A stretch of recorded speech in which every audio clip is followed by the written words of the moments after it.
ערוץ 7.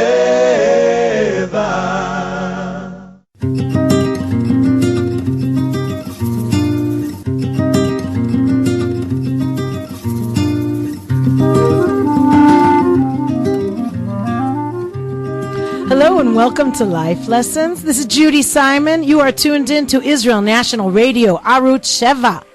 Today, I have invited onto the show actually a very close friend of mine. Her name is Batya Kroopnick, and she has just published her very first novel, For Better and for Worse, An Israel Odyssey, which is already getting amazing reviews.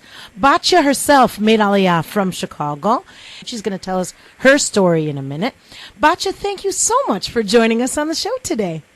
Well, thank you very much for having me. I'm very happy to be here today. It is my pleasure, absolutely my pleasure. Batya, as you know, we begin our show by talking about grandparents. Would you please tell us a little bit about your grandparents? Sure. The grandparents on my father's side were both from Russia. They came to America when they were in their early years of marriage.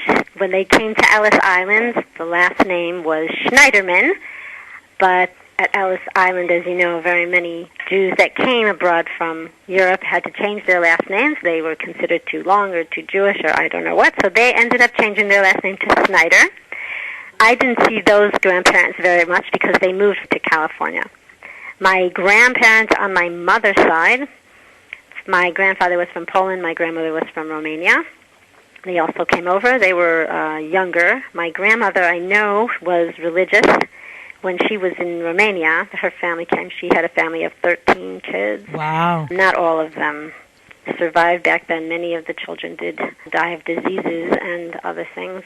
But her family that were still surviving came, and she was religious, but they got to America, and like the story goes with many families, Jewish families that come over, it was very hard to keep Shabbat and kosher and all the other things that go along with being religious. So that kind of went to the wayside, and they no longer were religious when they got there. That was my nanny. We called her Nani, my sister and brother and I. Nani, and her husband my grandfather was Papa. That's how we knew them. My nanny was very much a part of our lives. She was very close to my mother, and she would be our babysitter. We used to go there to visit a lot. They lived in Chicago. And that's where we grew up, basically, in Chicago. Your dad grew up in California? No, my dad also grew up he also grew up in Chicago, but his parents, my grandparents on his side, and his sisters all moved out to California. A lot of his family moved out to California, some of his aunts and uncles, and we stayed in Chicago. Okay, so your parents met in Chicago, married there. They were both Chicagoans. And they raised a family in Chicago. Correct.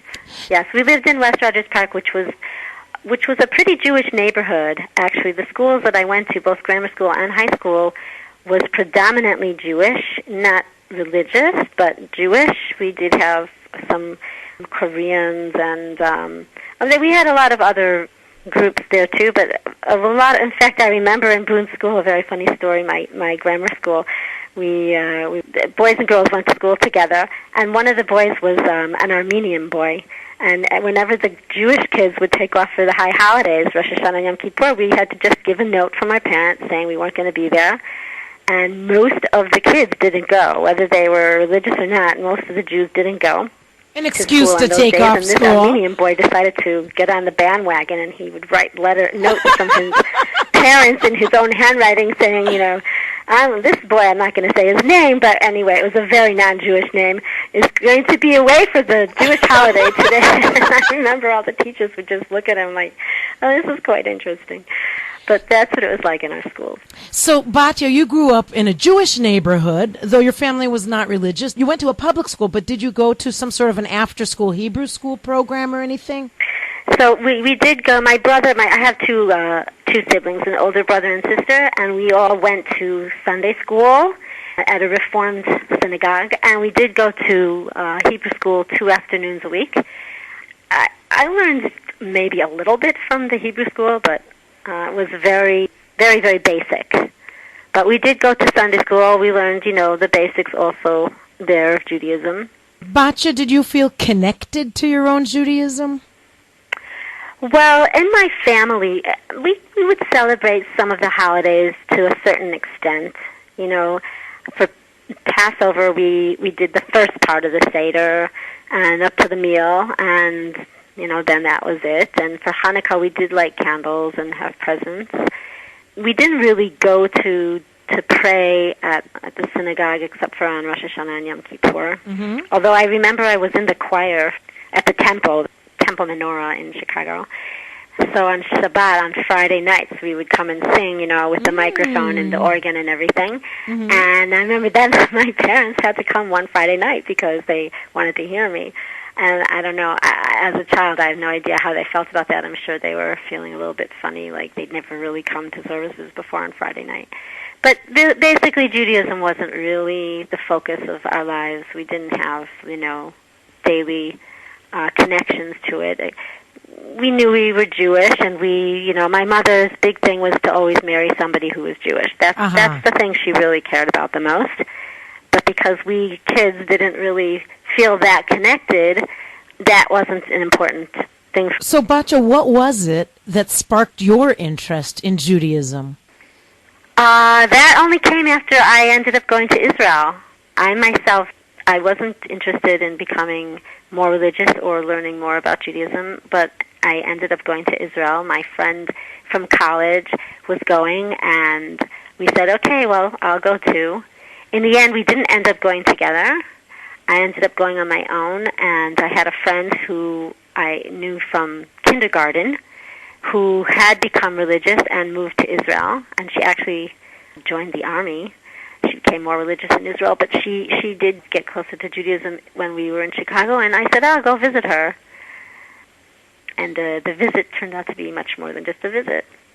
And when I got to Israel, I was really like, whoa, this is an amazing place. And one of my first impressions when I came to Israel was, oh my gosh, everybody around me here is Jewish. It was a very amazing feeling to me. I felt like I was just part of a huge, gigantic family, and everywhere I went, they were with me. I stayed with my friend, kindergarten friend, who lived in Jerusalem at the time. I stayed with her for a bit, and I just felt so connected all of a sudden to, really quickly, like within just a week or two, I felt like my whole soul, my neshama, my soul, my whole being was connected to this place, this country, these people. I couldn't explain it. I just really felt like I belonged in Israel. Now, Batya, you're describing something. You know, you had a happy childhood. You knew you were Jewish. You didn't have a lot of negative feelings towards your Judaism. You were in the choir in your temple. And then when you're in a country where everybody's Jewish, it hits you. It affected you. It grabbed your soul, like you said.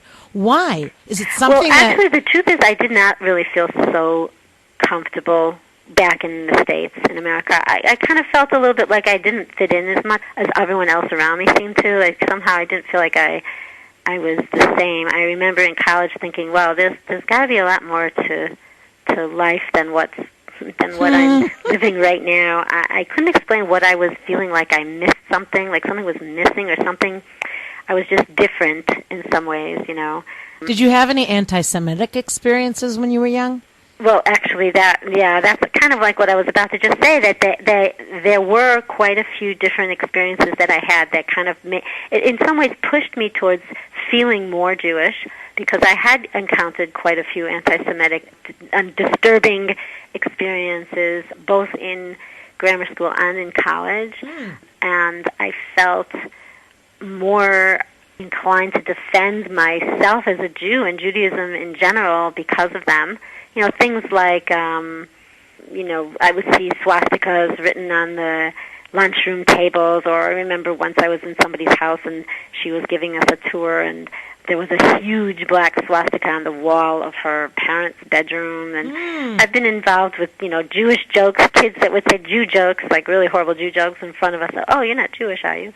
You know, things like that. Oh, you're Jewish, you don't look Jewish. And where do all you bad Jews go to when you die? And, you know, things like that, that I was like, whoa, like, what is this? And I think a lot of my Jewish identity was strengthened just by some of those anti-Semitic experiences. And when I got to Israel, I felt like I belong with the Jews. That's where I am. That's where I felt the best. How did your parents feel about this sudden connection with Judaism and with Israel that wasn't the way they raised you, per se? Right, exactly. And that was a bit of an issue because, well, my father came from a little bit more of a religious background. He was what you might consider not maybe conservative, between Reform and conservative, if there is such a thing. My mother was completely Reformed. So my father, it didn't bother him. But my mother was not so thrilled, even though she's the one who wanted us to only marry Jewish. I think it felt a little bit threatening to her, you know. Meaning you're going to change, you're not going to be the same person, you're not going to accept her in your life anymore? Yeah, well, I think also it kind of made her feel like, well, I kind of like passed them up, you know. I'm in a different place than they are, and maybe we won't relate the same anymore, which to me didn't make sense because I didn't feel any different. I just knew that I was becoming something more that I felt good about. Mm-hmm. And I believed that this was good for me, and I felt comfortable with it. And I think she just felt a little bit like, well, you're kind of moving away from us. But it didn't have to be that way, because that's not how I was feeling at the time. I think she just felt a little bit uncomfortable with it, and also she wasn't very happy about me being far away, physically far away either. Right, right. So tell us about that Israel experience. You're staying with your friend that you knew since kindergarten. You meant it to be just a quick little trip to Israel with your friend. What happened? Yeah, that's the question, isn't it? I actually was planning to go on to Europe afterwards, a backpacking trip, and then come back to my job. I actually had studied journalism in college. I'd always wanted to be a writer when I was young. I decided when I was about 10 that I wanted to start writing, and I would write little stories for myself. When I got to high school, I took a creative writing course. When I got to college, I decided to major in journalism. I worked in a newspaper for a while, and then I ended up coming to Israel after that, and I wasn't thrilled with the field of journalism. I was, being a newspaper reporter wasn't exactly where it was at for me. So after I came to Israel, I decided to quit being a journalist, and instead I became a religiously observant new Israeli immigrant, Ola Hadasha. And the reason that all happened was because when I got to Israel, I realized it was an emotional, not logical, not intellectual decisions. I just felt so connected to the land, the people, the country, the air, just everything about Israel. I felt like this was it. This is where I belong. And, the people were so real and so true and so open, and I just felt this is the place I want to be forever, and I want to know more about my heritage and my country and my people. And I went to this program in Sfat called Livnot Ulehibanot, which was based on it was set up for non-religious Jews all around the world. At the time, the program was a 3-month program for 20 to 30-year-olds. Basically, we learned about Judaism. We had hikes, tiyulim, they're called, hikes all around the country, and we helped do community projects in Sfat. It's located in Sfat, the northern part of Israel. And I just felt like, wow, I'm contributing to the land, and I'm learning about my religion, and I'm connecting to the people, and I loved it. So the program was called Livnot Ulehibanot, which means to build and to be built up. It sounds like that's exactly what it did for you. Exactly. That's exactly what it is. We helped build the area, the country, and we also were being built in a, real sense, like a personal sense. Right. And it really was that. And, I felt myself connecting more to Judaism also. One of the things I really loved on that program was Shabbat. We would keep Shabbat, and we had a group of about 20 people, 20 of us, and we were responsible for doing everything that it took to get ready for Shabbat, which we had never experienced before. I had never experienced a real Shabbat. We did all the cooking, which was a real group effort, and it was actually a lot of fun. We all got together, we'd put music on, and we just, cook away in this big, huge kitchen. And then we got dressed up, which we never used to do on a Friday night, with whatever we happened to have with us from, just being there in Israel. From the suitcase. And we would light candles together, and we would go up on this huge roof, this flat roof overlooking all the mountains. It was beautiful, the sunset, all the mountains of, across from Sfat. And we would sing, some Hebrew Jewish songs for what's called Kabbalat Shabbat, the introduction to welcoming in the Shabbat. Then we'd all go together to the Abu Hav synagogue in Sfat, where after the regular community daven, we'd have the whole place to ourselves. And the director, Aaron Belzer, would conduct the service for us in the way that we could, relate to it and understand it, because we were all very limited in our Hebrew. And it was just amazing. And afterwards, we'd have huge meals together. We would sing and even bang our hands and our fists on the table to the tunes and to the rhythm of the songs we were singing. And it was just, and we would, have Divar Torah, a little bit about what was going on in that portion of the week in the Torah and how it relates to our everyday lives today and our modern lives. It was a very uplifting and real experience, and slowly I started to become more interested in what's all this Judaism about. What does it mean to be a Jew and a real Jew, in the sense of following the Torah and living the life that that we're meant to live as Jews, and especially in the land of Israel. So when you finished that 3-month program, you weren't the same person you were before you started. Exactly. I wanted to continue learning more, so I went to a seminary in Jerusalem called Machon Ora, and there I met somebody who I'm still very close to. Her name is Hannah Rubin Elsabel. At the time, she was Hannah Pupko. She was the director of the English program, the English part of Machon Ora in Jerusalem. And she was very wonderful. She was very open, and she didn't say, you have to be like this and you have to be like that. She said, come as you are, learn with us, and walk away with whatever you can get out of this place. And I walked away from Machon Ora with much more than I had expected, because I wasn't interested in becoming a religious Jew. I just wanted to know more. But by the time I left Machon Ora, I also felt like, wow, this is for me. This is who I am. I want to live my life as a religious Jew. I want to remain in Israel. And I just felt really good about all of it. And at what point did you realize, that's it, I'm not going back? So I had a ticket that was for 10 months to return back to the States after that. But at the end of the 10 months, there was no way that I was going to do that. I actually was supposed to go on to Europe and then go back. What I did was I canceled the ticket I had that was going back the one way, and I got a round-trip ticket. And when I went back to visit, it was like a 3-month visit. I was already keeping a little bit of kosher, and I was already interested in keeping Shabbat, which my roommate and I had decided consciously that we were going to keep Shabbat in Jerusalem, and I wanted to continue doing that. And when I got back there, it was not as easy as I would have wanted it to be. People were like, well, what's going on? You won't eat this, you won't eat that. And I was like, well, it's not that I won't, I can't. It's that I prefer not to. And keeping Shabbat was not easy when everyone around you wasn't. But that was what I felt like I really wanted to do, and I did for 3 months. My mother really tried hard to get me to stay. Her friend offered me a job, and they tried setting me up with some religious guy there. I had no interest in whatsoever. I know now that it was because they really were trying to get me to stay. But after 3 months, I came back to Israel on my return ticket, and I actually became the madricha, one of the counselors for the Livnot Ulihibanot program in Sfat. They asked me to come back and be one of the madrichot, one of the counselors, and that's what I did.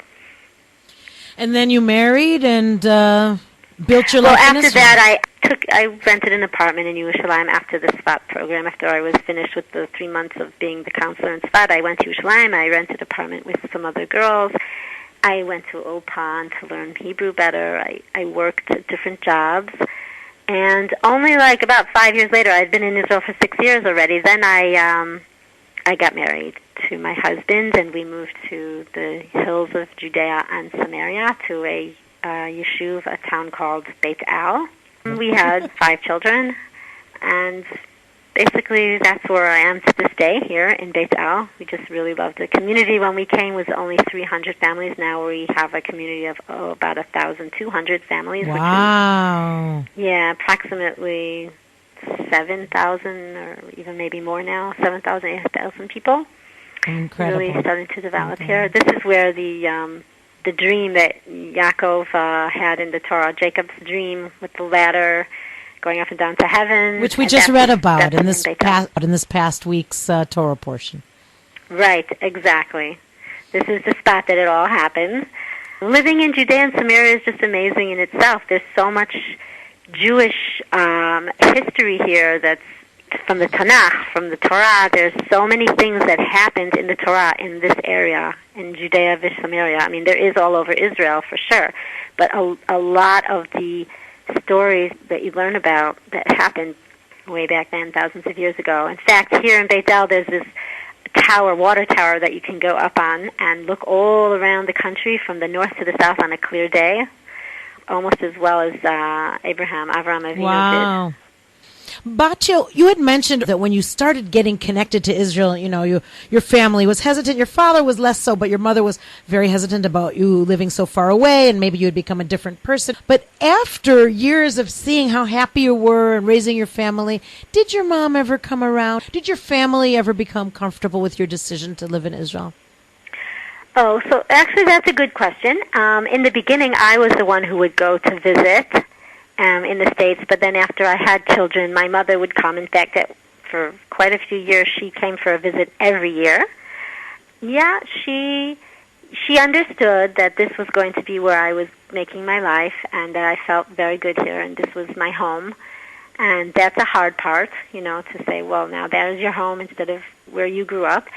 But I wasn't one for putting things into anybody's face or trying to push my ways or ideas on anyone. And we ended up managing okay.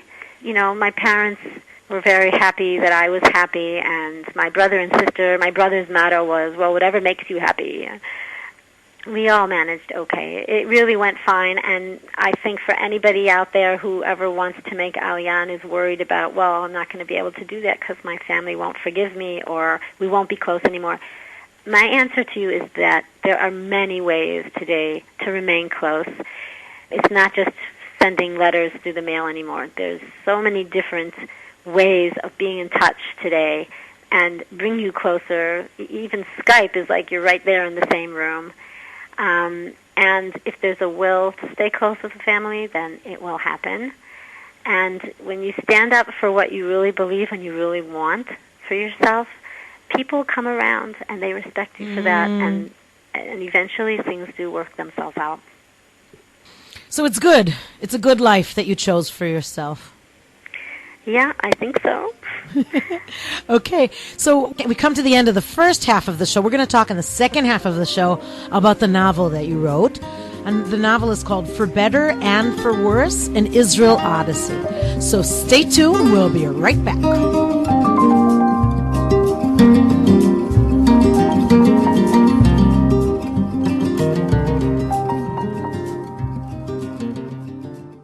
ערוץ 7.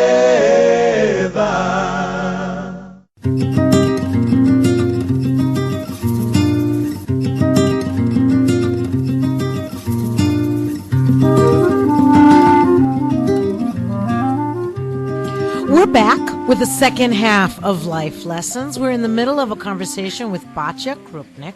Batya is the author of the book that just came out, For Better and For Worse, an Israel Odyssey. And it's sort of a semi-autobiographical, at least, because I see a lot of the stories are similar to Batya's own life, about her coming to Israel. And I'm going to read to you from the back of the book. The moment she lands in Israel, 22-year-old Shelley Kaplan's whole life changes. For Better and For Worse is the unforgettable story of Shelley's inspiring, amusing, perilous, and at times painful transformation from secular American Jew to passionate Israeli. Shelley's newfound faith and love for her people and country carry her through the highs and lows of life in the Holy Land. Jump-started by childhood encounters with anti-Semitism, her powerful and moving 25-year journey through the land of Israel reveals the beauty, magic, and spirit of Zion as she becomes deeply attached to the dynamic Jewish homeland, its rich heritage, and remarkable people. Unforgettable characters and vivid scenes unfold as Shelley relates her captivating adventures to a small group of women in an American rehabilitation center where she's recovering from a car accident. Her intrigued listeners follow her through her first days in Israel, her marriage to Yehuda in Jerusalem, and how the two of them raise their Sabra children with Zionist ideals in a religious settlement town in the hills of Judea and Samaria. New immigrant struggles, wars, terrorism, pleas to return to the U.S., nothing can dim the light glowing vibrantly within Shelley. But when a horrific national crisis threatens to tear the people of Israel apart, she's tested as never before. Your heart will be pulled in many directions as the spirited and determined Shelley discovers herself and her new yet ancient home as she and Israel go forward together with ups and downs, the good and the bad, for better and for worse. Wow, Batya draws you in, just the description, you know. I want to tell you that I'm almost finished reading the book. I'm on page 362 right now. And it's amazing. You're a very good writer. You're a wonderful, wonderful storyteller. And you can't help but be drawn in to Shelley and to her love for this land and her, I guess you might even call it this overwhelming love for this land, because even when she meets negative people and even when negative things happen and even when she herself starts to doubt, there's just this draw, this pull that the reader wants to say to Shelley, don't give up the fight. You're doing okay. Keep going. You know, it's really, really a beautiful and well-written book. The first question that I wanted to ask you is about your decision to write the book at all. Well, first of all, For Better and for Worse, an Israel Odyssey is based on real people and true events. And it shows an inside glimpse of Israel through the experiences of an Ola Hadasha, a new immigrant, over a period of 25 years. So it presents a positive yet realistic perspective of what it's like to live in the land of Israel, fall in love with the country and the people, and, as you were saying, cope with the many struggles that come with being an Israeli, especially a new immigrant. So how did I get into writing this? Well, it was pretty clear to me when I decided I was going to write a book that Israel would be the topic that I would write about. I wanted to tell the world all about this amazing place that I loved and felt so close to. And I thought I could help show people out there what it was really like over here. These days, people hear about Israel and they think of all the, slanted news reports or the anti-Israel, anti-Semitic politicians, what they have to say, and it's not true. They don't really know the inside story of what it's really like to be here in Israel. And I wanted to tell about all the extraordinary people and incredible experiences that I was having and have had just by living in this country. And so I began writing stories based on the uplifting life I was living in the Holy Land. It took a long time, this book, because I wrote it over a period of years, but I did take breaks. One time I took a break from writing for about 2.5 years, and when I got back into writing the book, I realized that I needed to change it, because stories only about how great Israel is not the whole picture. Even though there's so much good to write about Israel, the reality is that life everywhere, anywhere, even here in Israel, isn't all roses. The longer I lived in the country, the more I realized that we have our share of complications and troubles here, which affect our lives in one way or another. And I felt that that side of Israel couldn't be ignored and should be included in the book. But along with that, I wanted to show how Israelis, both old and new, cope with the problems that we face here, how we really live a special and unique life that's only in Israel, and why, no matter what, we as Jews should be here. I'm happy to say that I had my first book review. Oh. It came out a few weeks ago online. And you want to read it to us? Okay, so I think she got what I was trying to do with this book. Some of what she wrote went like this. Kroopnick's stories faithfully capture the only in Israel feeling. For Better and for Worse, an Israel Odyssey is an extremely accessible introduction to what it really feels like to live in Israel and why people stay, even when the challenges become formidable. So I think these two lines do a pretty good job explaining my book. I have a harder time explaining it. I never really know what to say when people ask, so what's your book about? So I usually just say, oh, it's about Israel. Okay, actually the book is about just about all of us who were either born in Israel or came in Aliyah, probably had at one time or another some of the thrilling, intense, or unbelievable Israel experiences that Shelley has throughout the book. We here in Israel have all felt some of the pain, sorrow, and frustration, as well as the spiritual elevation, excitement, and love for Israel that Shelley does. So I feel like, for better and for worse, an Israel Odyssey isn't only my story, or all of us here in Israel's story, but it's also a book that's Israel's story. Mm-hmm. So Batya, because you're having such a hard time explaining to us what the book is about, why don't you just read us a couple of excerpts from the book itself? Okay, sure. The book starts off in the United States with some of the anti-Semitic experiences that Shelley goes through back in the 70s and early 80s and goes on through the years 2010. I'll start with one of the chapters in the very beginning. I'm not going to read whole chapters, just a little bit from some of the different chapters throughout the book to give you an idea. This is in August 1984.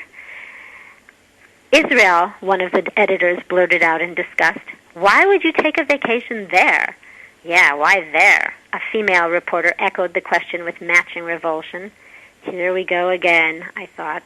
I understood that none of them had any desire to spend their free time visiting a little Jewish country that was riddled with troubles and constantly fighting for its existence. I felt once more like the sore thumb sticking out. I was the out-of-place token Jew again. That was the only part of the conversation that mattered. Nobody cared about anything else except that I would be going to Israel. Suddenly, I didn't feel so comfortable standing as if on trial before those reporters and editors who were staring at me like I was from Jupiter. Drawing in my breath, I paused to think. I wanted to give a convincing answer that would reassure everyone that I wasn't crazy. But then one of my fellow reporters spoke up for me. "Why do you think she's going there?" His fat mustache rose and fell as he spoke. "She's Jewish. That's why." Well, I let out my breath. That pretty much sums it up. I knew I wouldn't have said that. I wasn't even sure myself why I wanted to go to Israel. I thought I was just curious about the country. The idea that I was going there based on the pure and simple fact that I was Jewish hadn't even crossed my mind. I hadn't considered any concrete reason or particular desire to attach myself to Israel or the Israeli people. I didn't know much about the place except that there were communal farms called kibbutzim, and that Israelis exported juicy oranges and little chocolate Hanukkah coins. At that moment, I also realized that the non-Jewish newspaper reporter standing next to me understood better than I did why I would be traveling 6,000 miles away from home to be in Israel instead of pursuing my new career as a journalist. But as the days grew nearer to my long-awaited trip, it became increasingly more important for me to discover for myself what was so special about that little dot of a country in the middle of the map, in the center of the world. Okay, so now here's a story from June 1986, part of the story when I'm already in Jerusalem. The Jerusalem Day procession was more exciting than I had imagined. Liz and I put on comfortable shoes, stuffed snacks into our backpacks, and joined the multitudes that came to celebrate the 19th anniversary of the reunification of Jerusalem. Beginning at midnight from the Merkaz Harav Yeshiva in Kiryat Moshe, we joined the throngs of people making their way through the lively Jerusalem streets towards the Old City. I felt like we were all moving in a big wave, crossing like the ebb and tide of the sea, stopping at the red lights and rushing across with the green. When we reached the top of an upward-sloping road, I stopped to take in the panoramic view of the scores of people parading en masse before and after us. There seemed to be no beginning or end to the crowds moving forward. Blue and white Israeli flags were everywhere, flapping and fluttering above the bobbing heads or waving rhythmically from side to side. Group after group of celebrants singing Israeli and Zionist songs flocked past me as I watched, unable to pull myself away from the overwhelming scene. The last march that had a strong effect on me was years ago when the neo-Nazis had wanted to demonstrate in Skokie. Now I was participating in something that would make Nazis everywhere go crazy. All around me was more than just the survival of the Jewish nation. It was its amazing revival. Israel and all of Jerusalem, including the Old City and the Western Wall, were once again in Jewish hands. The Jewish land and its people were thriving and growing stronger every day, and there was no stopping us. I was sure that, like many of the Arabs in the country, the protesting Palestinian students from my university days would also be furious if they could see what I was witnessing now. As for myself, I felt like belting out what everyone around me was singing with great passion. Am Yisrael Chai, the nation of Israel lives. Wow, that's beautiful. Okay, so this next one is from January 1991, the Gulf War. It's called Scuds, Gas Masks, and Sealed Rooms. Okay. Though the first set of missiles Hussein sent over had landed far from Jerusalem, I was distressed by the fact that Yehuda and I and the rest of Malka's neighborhood had been completely unaware of the attack. I don't believe it. Everyone was up and in their sealed rooms, and we slept through the whole thing. There must have been a problem with the siren in our area, Yehuda figured. I was horrified. What if a missile had landed around here? Can you imagine? I don't believe this. Apparently, my cries echoed those of many others in the vicinity, for the neighborhood's loudspeaker was working extraordinarily well by the next attack. The siren rang out so loudly, Yehuda and I both jumped at its unexpected blare. It took an instant for us to absorb what was happening. Then something close to hysteria set in. Hurry, I instructed Yehuda, to the sealed room. Get your mask. Wait, I have to take out my contact lenses. I have to shave my beard, Yehuda exclaimed as he ran to get scissors from the drawer before ducking into the room, or the mask might not fit properly. You were supposed to do that in advance, I reminded him, slamming the door behind us. I know, wishful thinking. I guess I was hoping there wouldn't really be a need for any of this. Well, let's get this door sealed up first. I ran the palms of my hands over the tape on the edges of the plastic. Yehuda quickly reached up to the top of the door and smoothed the tape down with one hand while haphazardly cutting at his beard with the other. I searched around for my contact lens case, which had fallen from the shelf with all the rushing around. After what seemed like an eternity, the door was sealed. The space near the floor was stuffed with towels. Lenses were off. Beard was mostly cut. Gas masks and radio were on. Obviously, there's more to every chapter. Okay, I think this will be the last one I'll read just to get another idea of different aspects of Israel. Okay. This is the year 2008. The chapter is called Beautiful Flowers. Ima, you have to hear what happened this afternoon while I was on the bus in Jerusalem. Yael found me in the playroom making Play-Doh shapes with Ronit. We were riding on the bus towards the center of town, she began, when all of a sudden a woman who was just about to take a seat collapsed in the aisle. She was young and didn't look sick or anything. She just sort of fainted. That's a little scary. Yeah, but Ima, you have to hear what happened then. Yael sat on the edge of one of the plastic kiddie chairs. Right away, people got up out of their seats and rushed over to help. Two of the passengers picked her up from the floor and set her down across two seats. Then the woman's husband, who had just finished paying the bus driver, suddenly realized something was happening with his wife and hurried over to her. Yael paused to take a breath before continuing. The woman woke up right away, and everyone started giving the husband advice about what to do to help her. People were shoving their water bottles at him and saying she should drink. Maybe she was dehydrated. Others were pulling food out of their bags and backpacks, saying she should eat because it would give her energy. Yael's eyes lit up. I'm telling you, Ima, it was really wild. I can picture it. The bus driver heard all the commotion, but he was already driving again and didn't know what was going on. He called out from his seat, "What's happening? Does somebody need me to take them to the hospital?" Then the husband told everyone around him that his wife would be fine and that there was no need to go to the hospital. So she was okay. Yes, she seemed to be all right, but people kept handing her husband all kinds of things. He was holding so much food and so many water bottles, he didn't have a free hand to do anything. So an older woman who kept saying she needs to eat stuck some bread straight into the woman's mouth. Oh my. Ha! I laughed. Then it was time for me and my friend to get off the bus. I saw that the wife was sitting up and drinking some water on her own. Everyone was going back to their seats, and the husband was thanking them for all their help. I heard the driver say, "Thank God she's all right."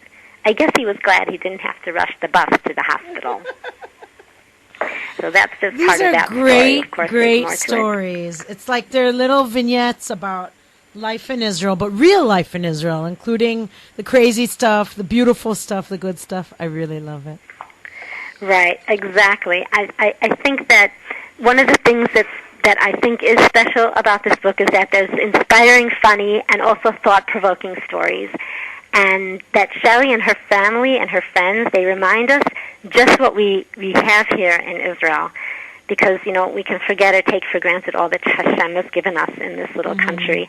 And we can lose sight of the great zchut, the merit that we have to be here and how every one of us here makes a difference.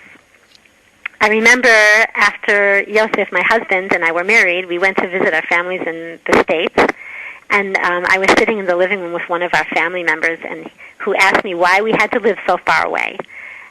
He said, "What difference does it make if you live in Israel or live here near us in the United States? What are you doing there that's so important that you can't do it over here?" And I told him what I knew for a fact was true. I said, just being in Israel, we're already doing something important, and we're making a difference. And, of course, that's also true today, that all of us here, just by going about our everyday lives, we're making an important contribution to the country and the state of Israel. And to the Jewish people. And I think that my book, For Better and for Worse, an Israel Odyssey, it brings out, like it says, the good, the bad, and the ups and the downs. But no matter what, we are here making a difference to improve whatever needs to be improved and to continue the process of rebuilding our country so that it will be like it once was in its glory. And hopefully the third temple should be rebuilt. And Amen. People here are going to be helping bring all of that on. And it's important that no matter what, we remain here. I think that Shelley Kaplan, through her journey, her Israel journey, she comes to understand that the strength of the Israeli people is in their faith, their strong bond to each other, and their everlasting connection to their land. And as she grows into her new life and slowly becomes more Israeli, she finds out that for every down we suffer here in Israel, there's an up. And for every reason we may have to cry in this country, there are many more reasons to laugh and to be happy. And she learned something that most Israelis learned for decades to do, and that's to keep on going no matter what, because this is our homeland. It's where we belong now and forever, in good times and bad, for better and for worse. Batya, you asked me to play the song At Li Aretz, You Are a Land for Me, by Ro'i Yedid. Would you like to share with us why you chose that song? Well, first of all, I think that it's a beautiful song. It's a beautiful song written in modern days. And, here, like I said before, people can lose sight of what it means to have Israel. Not just people in Israel, but also outside of Israel. That Israel really is, it's the basis right now in this world, I believe, for holding on to Judaism, the Am Yisrael. It's the center. It's the center of everything that's Jewish. And you can be living a nice Jewish life outside of Israel also, but the anti-Semitism is there, and it's everywhere. But in Israel, you have your own people protecting you, and you have Hashem, who's focusing greatly in Israel as well. And no matter what goes on here, we know that we have that. And it's so important that we don't ever lose our country and our faith. And that song is so important to say, this is, you're mine, you're for me, this country. And I think that it's for everyone, all the Jews of the world, that Israel is for, not just for the people living in Israel. And I just think that it's a very important song that we have in our hearts all the time, to remember that Israel is the Jewish homeland, and we're very, very lucky that we have it back in our hands again, and hopefully every part of Israel will again be back in our hands, and Amen. We'll feel free to go wherever we want and live here without fear and be able to build it up again to be like it once was. Amen. So here we go, At Li Aretz by Ro'i Yedid.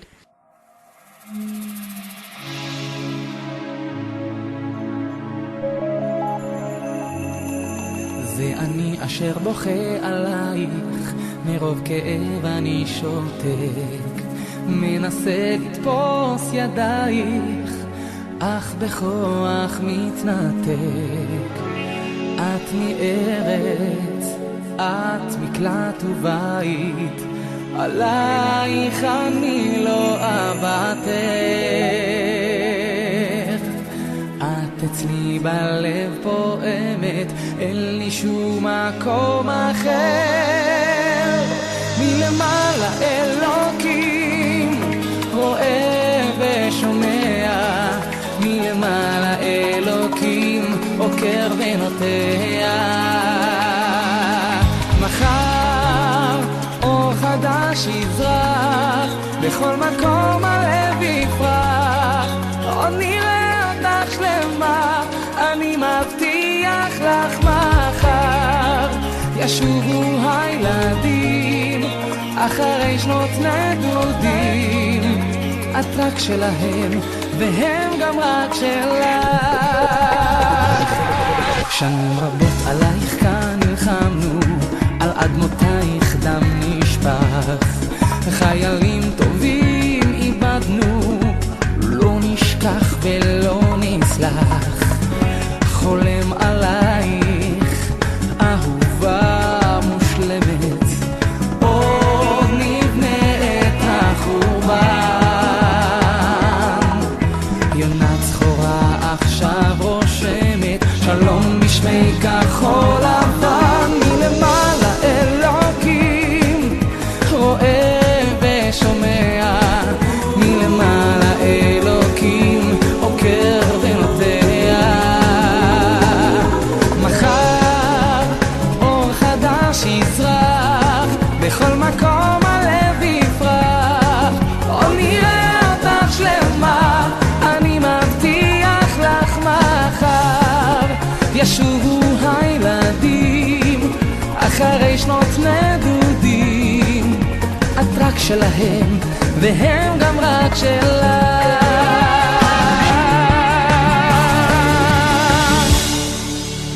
Batya, now that you've tickled our fancy and our curiosity, how does a listener come about getting their hands on the book so that they can also be inspired by it? Okay, so I have an e-store where there's a link that you can click on to order the book. Okay, what is those who are living outside of Israel. What's the web address for that? Okay, so it's www.createspace.com with another backslash and then the numbers 5605878. That's the link. Okay, let me just repeat that for the listeners. If you want to find out more about purchasing Batya Kroopnick's book, For Better and For Worse, an Israel Odyssey, go into www.createspace.com/5605878. Again, /5605878. Batya, what if somebody wants to email you or contact you directly, not just about reading the book, but in general to share thoughts or ideas or ask questions? Sure. It's For Better and For Worse. That's For Better and For Worse, not For Better or For Worse, as most people remember the phrase. It's For Better and For Worse .il Odyssey, ODYSSEY, @gmail.com. Okay, so I'm just going to repeat that. For Better and For Worse, that's all one word, no dots, no dashes. For Better and For Worse, .il Odyssey, ODYSSEY, @gmail.com. Correct. All and right. obviously anybody in Israel can contact me to order books through that email as well. Okay, so in other words, the website that you had given earlier is for people that live outside of Israel? That's just for outside And Israel. if you live the in Israel... link is for outside Okay, of and if you Israel. live in Correct. Israel, then you can contact Batya directly at her email address, and she can give you information to order about the book. Okay. Also in Israel, it can be ordered through PayPal with the same email address. Okay. Batya, we always end our show with the following question. What lessons have you learned on your own personal life journey that you think might benefit the rest of us? So I think that something that is very important that I've learned and that I would like to pass on is for those of you or those of us who are not sure what path they're going on or which direction they should go into. And there are many people, I mean, I had friends, I myself did this as well, search and look for all different answers in different places. The best thing is to start out with your own roots, your own source, where you came from and who you were born as, before searching for other things, other places, other religions. people ideas, or even many Israelis will go off to India searching who are they. And I had a good friend who checked out Christianity and all different ideas to try and find ourselves. These days, it's a hard world to live in, and it can be very confusing. And what I learned, and it was actually the best thing that could have ever happened to me, and I see it all the time with people here in Israel and people who come to Israel, is first look into yourself, into where you came from. First look within. Look within your own soul, look within your own heritage. There are answers there. Right, and that specifically for Jews, I feel is true. And of course, I feel the best place to come to do that would be here in Israel. Amen. A beautiful message. Batya, thank you so much for coming on the show and sharing your story and reading us excerpts of your book. And I just want to wish you, that Hashem continues to bless you with success in your Israel Odyssey and with your family. And may you continue to find joy, even in the challenges, and continue to find blessings in every part of your life. Thank you very much. Thank you, dear listeners, for tuning in, and have a wonderful week.